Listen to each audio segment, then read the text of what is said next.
الشقي الطعام الدافع جيشات الأباطيل الدامغ صولات الأزاليل معلن الحق بالحق أبي القاسم محمد اللهم صل على محمد وآل محمد وعجل فرجه وعلى أهل بيته الطيبين الطاهرين المعصومين المظلومين المنتجبين المنتخبين الغر الميامين الذين أذهب الله عنهم الرجس وطهرهم تطهيرا اللهم صل على محمد وآل محمد وعجل فرجه اللعنة الدائمة الباقية على أعدائهم أجمعين من الآن إلى قيام يوم الدين رب اشرح لي صدري ويسر لي أمري واحلل عقدة من لساني يفقهوا قولي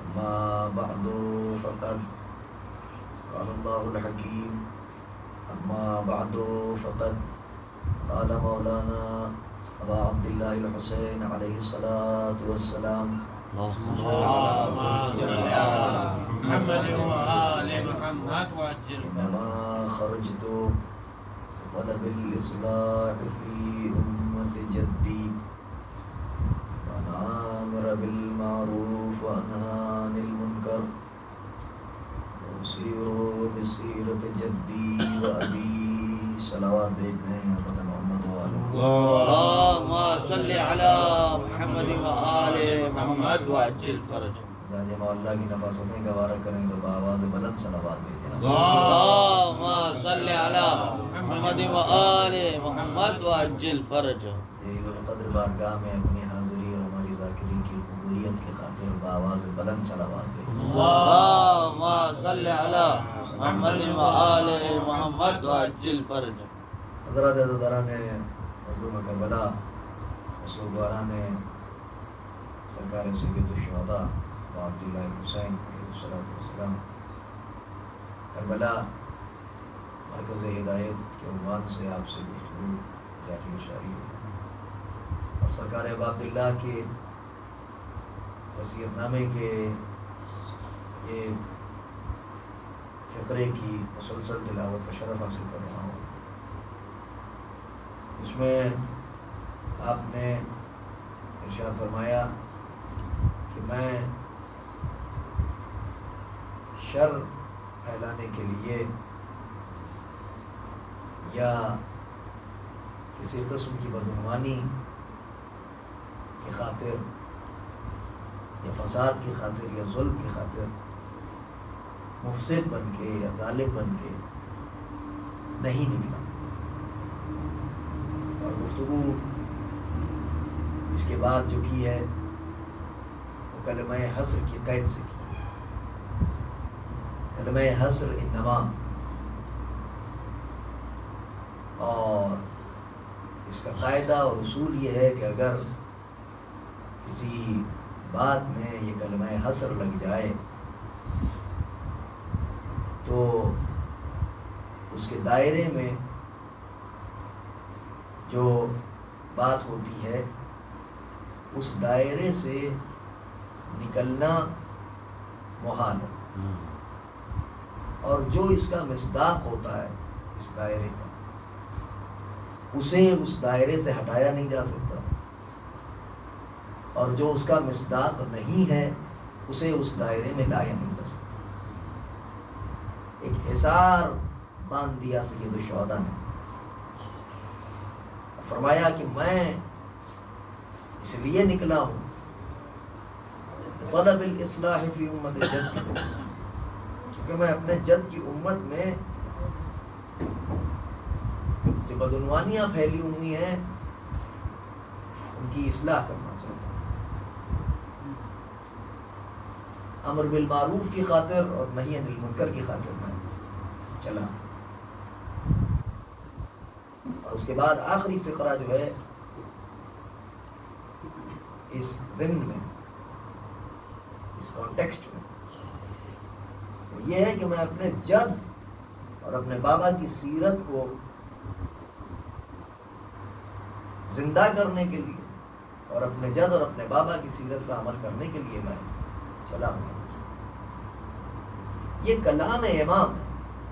جیسا کہ میں نے گزشتہ تقریر میں عرض کیا تھا کہ کلام امام امام کلام ہوتا ہے. اس فقرے کی اگر آپ گہرائی کو غور کریں گے، اس فقرے کو اگر آپ تھوڑا سا تدبر کی نگاہوں سے اور انالیسس کی نگاہوں سے اگر آپ دیکھیں گے اور تفکر کریں گے اور تعقل کریں گے، اپنی عقل کا استعمال کریں گے اور اپنی فکر کا استعمال کریں گے، تو اس فقرے کی گہرائی آپ کو پتہ چلے گی کہ کیا ہے. امام حسین علیہ السلام نے محض زبانی طور پر یہ نہیں ارشاد فرمایا. دیکھیے یہ ایک بہت اہم نقطہ ہے اور ایک اہم پوائنٹ ہے کہ جس کو آپ ذرا سا غور کریں. حضرت نے یہ ریٹن ایویڈنس چھوڑا ہے. قانون، لا، کانسٹیٹیوشن، عدلیہ، کورٹ آف جسٹس، چاہے وہ کسی ایک پرٹیکولر اسٹیٹ کا قانون ہو، چاہے وہ کسی ایک پرٹیکولر ملک کا قانون ہو، چاہے وہ انٹرنیشنل لا ہو، جن کا تعلق عدلیہ سے وہ اس بات کو بخوبی سمجھیں گے کہ قانون ہمیشہ تحریری شکل میں جو ثبوت ہوتا ہے اس کو ترجیح دیتا ہے. یہ بڑی غور کرنے والی بات ہے. یہ کورٹ آف جسٹس میں اگرچہ جو جج کی کرسی پر بیٹھا ہوا ہے اس کو یہ معلوم ہوتا ہے کہ کون صحیح ہے اور کون غلط ہے. آپ کسی قانون کے جاننے والے سے اس بات کو پوچھیں گے، خاص طور پر یہاں پر بزنس مین حضرات موجود ہیں، وہ اس بات کو بخوبی سمجھیں گے کیونکہ ظاہر سی بات ہے کہ بزنس کی دنیا میں بھی قانون کا بڑا خاص عمل دخل ہوتا ہے. جی تو آپ ان سے جا کے دریافت کریں، وہ بھی آپ کو یہی بات بتائیں گے، اور اگر اس میں کچھ اضافہ ہوگا تو وہ اس سے اضافہ بھی کر دیں گے. لیکن جہاں تک میں اپنے حقیر علم کے دائرے میں جو بات کر رہا ہوں اور جتنا میں نے اس بات کو سمجھا ہے وہ یہ کہ کورٹ آف جسٹس میں ریٹن ایویڈنس پہ زیادہ زور دیا جاتا ہے. اگر سامنے کوئی تحریری شکل میں ثبوت موجود ہے تو وہ اسی کے بیسس پہ، اسی کے آدھار پہ وہ اپنا فیصلہ سنائے گا جو بھی منصف بیٹھا ہوا ہے منصف کی گدی پر. امام حسین علیہ السلام نے خطبات کی شکل میں، اپنی احادیث کی شکل میں، اپنے بیانات کی شکل میں اپنے موقف کو پوری طریقے سے ظاہر کیا، اپنے آبجیکٹو کو پوری طریقے سے بیان کیا، اپنے مقصد کو، اپنے ایم کو پوری طریقے سے دنیا کے سامنے اجاگر کر دیا. لیکن اس کے ساتھ ساتھ اپنے بھائی محمد حنفیہ کو تحریری شکل میں بھی اپنا مقصد بتا دیا کہ میں کیوں چلا ہوں اپنے گھر سے اور کس لیے چلا ہوں. اس لیے کیونکہ نگاہ امامت دیکھ رہی ہے، اور نگاہ امامت تو نگاہ امامت ہے، وہ تو بہت دور کی نگاہ رکھتی ہے امامت. مگر ایک عام انسان بھی فیصلہ کر سکتا ہے اس پوری تاریخ کو پڑھنے کے بعد کہ سن 61 ہجری میں حالات کیا برپا ہو گئے تھے کہ حسین ابن علی علیہ السلام کو پورے گھر کے ساتھ آنا پڑا میدان میں. اور امام حسین علیہ السلام محض جنگ کے ارادے سے نہیں چلے تھے. یہاں پر معاملہ یہ نہیں تھا کہ ہمیں جنگ کی پہل کرنا ہے. جنگ بھائی دیکھیے عجیب بات میں کرنے جا رہا ہوں، میری طرف آپ متوجہ رہیے گا تو آپ انشاءاللہ کسی خوبصورت نتیجے پہنچیں گے. امام حسین علیہ السلام بذات خود جنگ کے ارادے سے نہیں نکلے تھے. امام حسین علیہ السلام ڈیفینسو اسٹریٹجی لے کے چلے تھے. دیکھیے بہت توجہ سے سنیے گا، بڑی اہم گفتگو ہے آج کی. حضرت ڈیفینسو اسٹریٹجی کے ساتھ اپنے گھر سے چلے تھے. اور اگر مجھ سے پوچھئے تو میری نظر میں تو جنگ کا آغاز وہیں سے ہو گیا تھا کہ جب مروان نے ولید کے دربار میں کہا کہ اگر حسین آج چلے گئے تو پھر ہاتھ نہیں لگیں گے.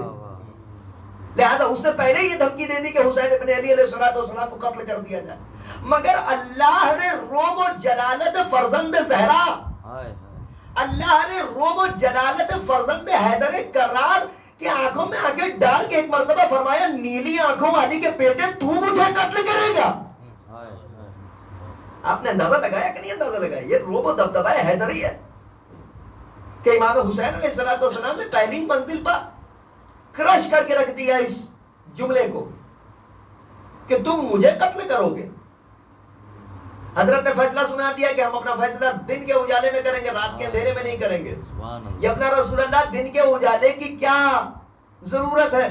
فیصلہ آپ ابھی کرتے ہیں، حق و باطل کا معاملہ اسی وقت آپ فیصلہ سنا دیں. کہا نہیں، دین کامل ہوا ہے دین کے اجالے میں، لہذا فیصلہ بھی سناؤں گا تو دن کے اجالے میں سناؤں گا. صلوات بھیجیے محمد و آل محمد پر. ایک اس سے بہتر صلوات بھیجتے ہیں محمد و آل محمد. لیکن میں چاہتا ہوں کہ ان مجالس میں آپ تاریخی حقائق سے تھوڑی واقفیت رکھیں. میں نے پہلی یا دوسری مجلس میں عرض کیا تھا کہ ہر خطیب کا، ہر ذاکر کا اپنا میدان ہوتا ہے اور وہ اپنے میدان کے اعتبار سے گفتگو کرتا ہے. تو میرے مختصر علم میں جو بھی تھوڑا بہت میرے مطالعے میں جو باتیں ہیں، میں وہ چاہتا ہوں کہ آپ کی خدمت میں بغیر کسی خیانت کی پوری امانتداری کے ساتھ اور دیانتداری کے ساتھ آپ کی خدمت میں عرض کروں. یہ باتیں جاننا بہت ضروری ہیں، اس لیے کیونکہ اگر یہ باتیں پتہ ہی نہیں چلیں گی تو آدمی کو معلوم ہی نہیں ہوگا کہ تحریک کربلا تھی کیا، کربلا کن وجوہات کی بنا پر برپا ہوئی، اور کربلا میں امام حسین علیہ السلام کیا اغراض و مقاصد اور کیا آبجیکٹیوز لے کے آئے تھے. آج میں جس شہید کا تذکرہ کرنا چاہ رہا ہوں، اس شہید کی زندگی پر اگر آپ غور کریں، جناب زہیر ابن قین، انشاءاللہ کوشش رہے گی اور آگے کی اگر مجلسوں میں مواقع فراہم ہوئے تو انصار حسینی اور اصحاب امام حسین علیہ السلام پر مفصل گفتگو ہوگی. 5 مجلسیں یا 10 مجلسیں جتنی بھی تیار ہو پائیں گی انشاءاللہ کوشش کروں گا کہ ایک صحابی پر مفصل گفتگو ہو. اور کیونکہ دامن وقت میں اتنی گنجائش نہیں رہتی ہے کہ زیادہ مضامین کو کشادہ کیا جائے، تو مجھے بہت سمیٹ کے چلنا پڑ رہا ہے کہ اپنے بالکل ایکوریٹ پوائنٹس جو ہیں وہ آپ کی خدمت میں عرض کر کے اور بات کو تمام کرنا. جناب زہیر ابن قین، ظاہری طور پر اگر آپ ان کی زندگی کو ملاحظہ کریں گے تو لکھنے والوں نے لکھا کہ یہ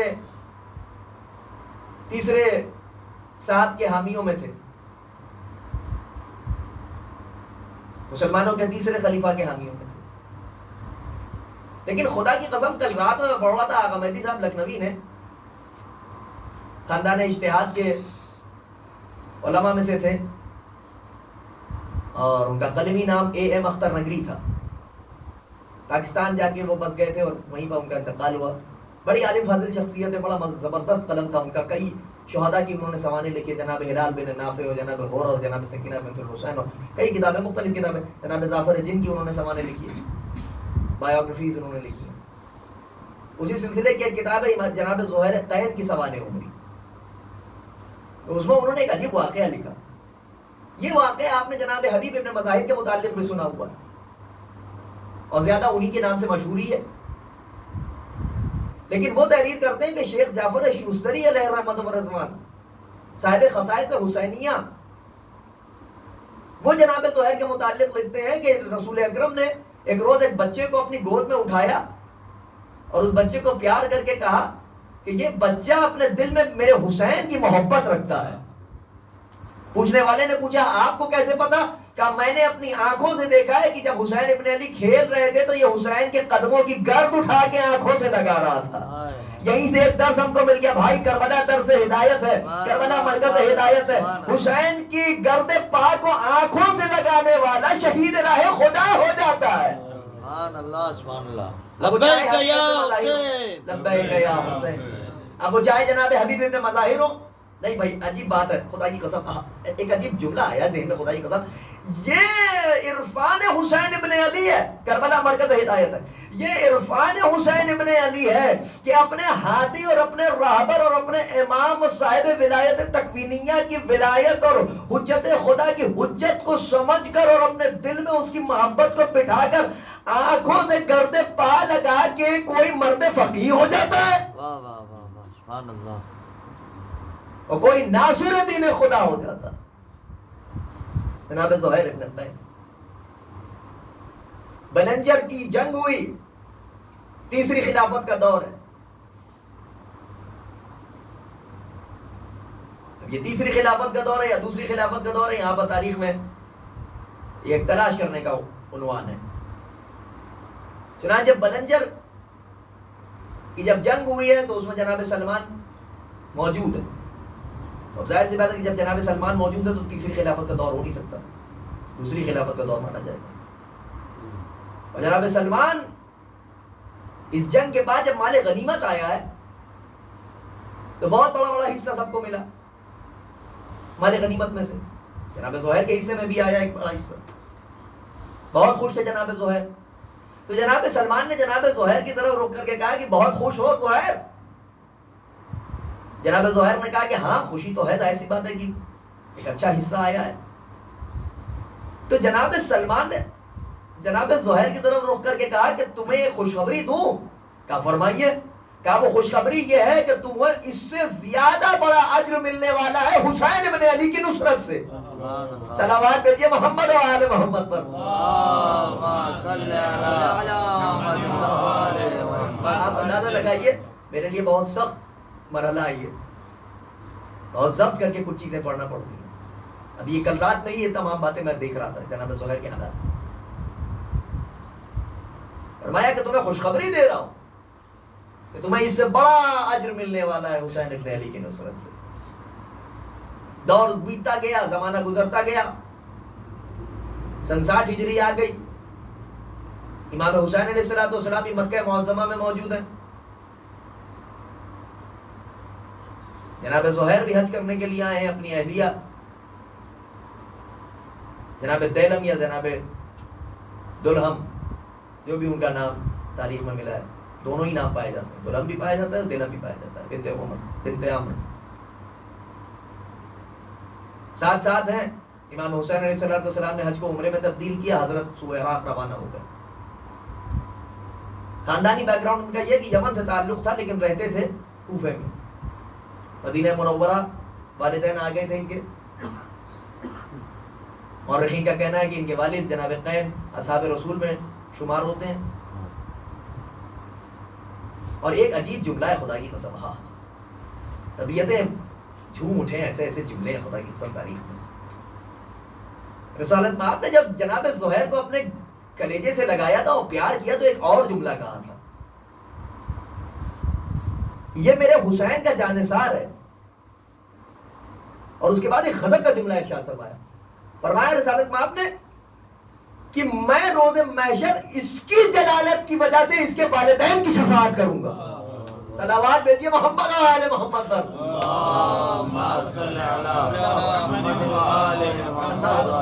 میں اس کی جلالت کی وجہ سے روز محشر اس کے والدین کی شفاعت کروں گا.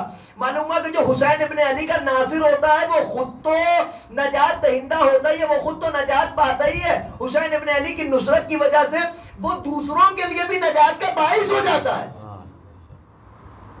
روز محشر میں اس کی جلالت کی وجہ سے اس کے والدین کی شفاعت کروں. دنیا آئے تو کربلا کے دامن میں، کربلا کے زیر اثر آئے تو، کربلا کے زیر سایہ آئے تو، کربلا کے دائرے میں آ تو جائے دنیا. اور اس کے بعد دیکھیں کہ کیسے کیسے مواقع فراہم ہوتے ہیں. چنانچہ جب جناب زہیر چلے مکے سے سوئے عراق تو اب یہاں پر مختلف باتیں پائی جاتی ہیں. یہ ہوتا ہے کہ بعض لوگوں نے لکھا کہ امام حسین علیہ السلام اگر آگے بڑھتے تھے تو جناب زہیر قیام کرتے تھے، اور جناب زہیر اگر آگے رہ جاتے تھے، جناب زہیر اگر یہ دیکھتے تھے کہ امام حسین علیہ السلام کا قافلہ پیچھے آ رہا ہے تو وہ تیزی سے آگے بڑھتے. یہ تمام باتیں لکھی. چنانچہ ایک مقام ایسا آیا کہ جہاں پر جناب زہیر اور امام حسین علیہ السلام کے خیمے ایک ہی مقام پر لیکن کچھ فاصلے پر برپا کیے گئے خیمے. امام حسین علیہ السلام نے گفتگو کی. وہ تمام واقعات آپ کو معلوم ہیں، ان تمام واقعات کی طرف مجھے رخ نہیں کرنا کیونکہ مجھے بہت تیزی سے کربلا کی طرف آنا ہے. اور اس کے بعد پھر جناب زہیر کی امام حسین علیہ السلام سے ملاقات ہوئی. پہلی مرتبہ امام حسین علیہ السلام نے جب ایلچی بھیجا، اپنا نامہ پر بھیجا، جناب زہیر نے ذرا دیر توقف کیا تو جناب ان کی اہلیہ نے ان سے فرمایا کہ فرزند رسول آپ کو یاد کر رہے ہیں تو آپ کو جانا ضروری ہے. کہ وہ پہنچے، امام حسین علیہ السلام سے گفتگو ہوئی. اب یہاں پر گفتگو کیا ہوئی یہ تمام باتیں تاریخ میں موجود ہیں، اس کا مطالعہ آپ کریں، مقاصد کی کتابوں میں سب تفصیل سے درج ہے. لیکن جب واپس آئے جناب زہیر، جب یہاں سے جا رہے تھے تو یہ کہتے ہوئے گئے کہ حالات ایسے لگ رہا ہے کہ حسین ابن علی نصرت طلب کریں گے، تو وہاں پہنچ کے فیصلہ ہوگا کہ کیا ہونا ہے. اور جب وہاں سے واپس آئے تو آن کے کہا کہ جس کو جو کرنا ہے کر لے، میں نے تو طے کر لیا کہ میں حسین پر جان قربان کروں گا۔ معلوم ہوا کہ جو حسین ابن علی کی بارگاہ میں عرفان حسین پا جاتا ہے، پھر وہ ایک لمحے کے لیے اپنی جان نثاری سے پیچھے نہیں ہٹتا۔ اور یہی منظر شب عاشور نظر آیا کہ جب امام حسین علیہ السلام نے چراغ گل کیا اور فرمایا کہ جس کو جانا ہے وہ چلا جائے، تو جناب زہیر نے آپ کو معلوم ہے کیا غضب کا جملہ کہا تھا؟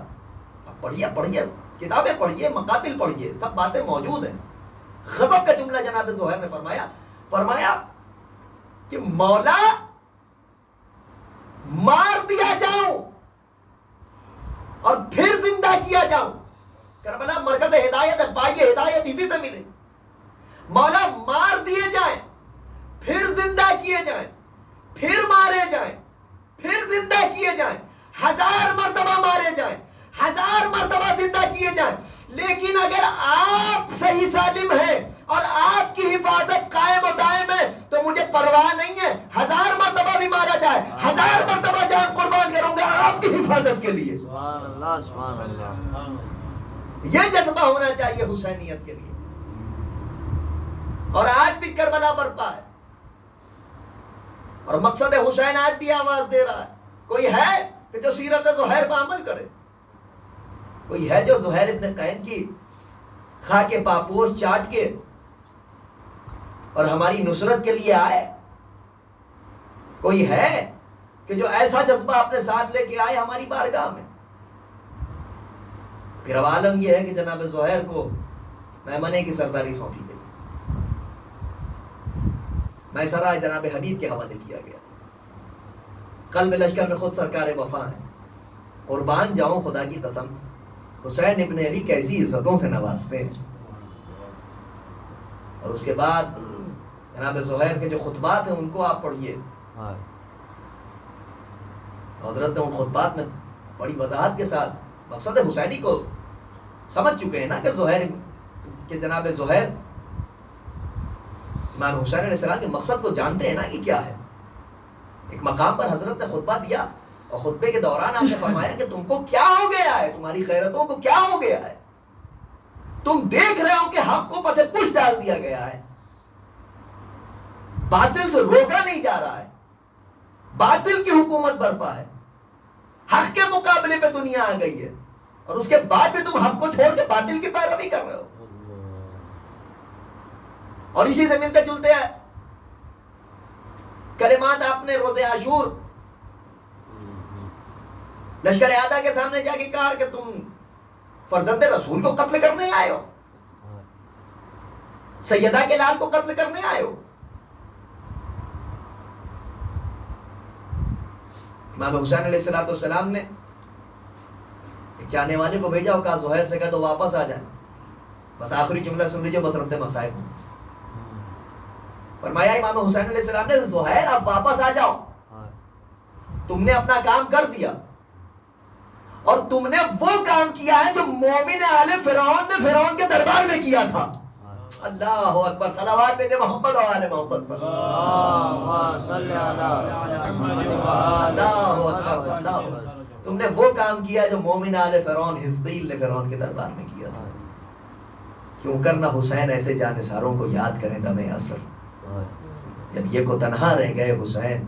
امام حسین علیہ السلام نے نظر یمین و شمال، دائیں جانب و بائیں جانب نظر کر کے ایک ہی جملہ کہا تھا، یا بریر یا زہیر یا فرسان الحیدہ مالی انادی کو، میرے شیروں میں تمہیں آواز دے رہا ہوں، تم مجھے پلٹ کے آواز کیوں نہیں دے رہے؟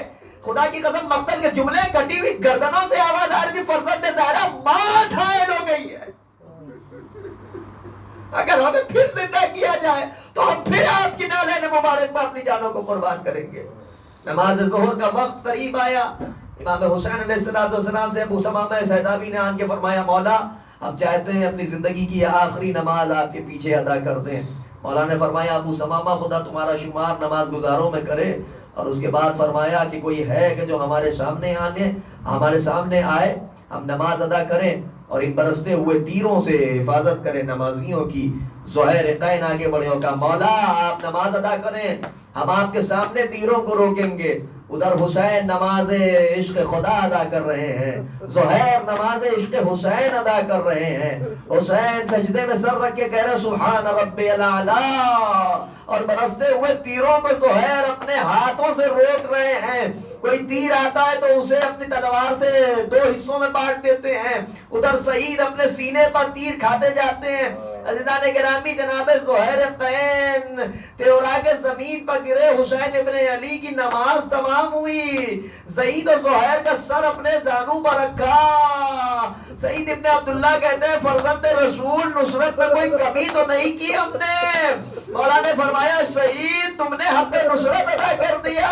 زہیر نے کہا مولا کیا اجازت ہے کہ جسم سے روح پرواز کر جائے. لیجئے صاحب, حسین کی گود میں ان شہیدوں نے اپنا دم دیا, ان شہیدوں نے اپنی جان نثار کی. مگر حسین کو بہت یاد آئے زہیر, جب یہ کو تنہا رہ گئے, کوئی پرسان حال نہ رہا. قاسم پامال ہو گئے, اون و محمد قتل ہو گئے, علی اکبر سینے پر سینہ کھا چکے, علی اصغر کے تیر لگ گیا گلے پا. ایسے عالم میں حسین نے نام لے کے یاد کیا, میرا حبیب کہاں ہے, ارے میرا زہیر کہاں ہے, جو اپنی جان میں قربان کرنے کو تیار تھا. ارے میری تنہائی دیکھو, یہ جنگ نہ دیکھی, یہ سفارائی نہ دیکھی, افسوس کہ تم نے میری تنہائی نہ دیکھی. اے میرے شیروں, اے میرے دلیروں, الذين ظلموا أيام قلبي ينقلبون على لعنة الله على القوم الظالمين. إنا لله وإنا إليه راجعون. رضا بقضائه وتسليما بأمره. اللهم لعن قتلة الحسين عليه السلام وأولاده وصحبه.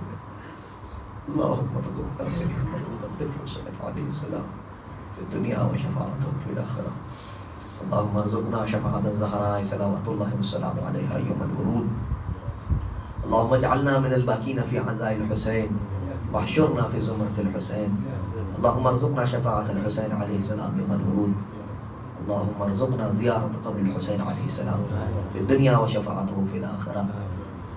يا رب الحسين عليه السلام بحق الحسين عليه السلام اشفي صدر الحسين عليه السلام بظهور الحجة. يا رب الحجة بحق الحجة اشفي صدر الحجة بظهور الحجة. يا رب المؤمنين اشفي صدور المؤمنين بظهور الحجة. اللهم عجل لوليك الفرج, اللهم عجل لوليك الفرج, اللهم عجل لوليك الفرج. ربنا تقبل منا إنك أنت السميع العليم. وآخر دعوانا الحمد لله رب العالمين. سبحان ربك رب العزة عما يصفون وسلام على المرسلين والحمد لله رب العالمين. مات من حسن يا حسن.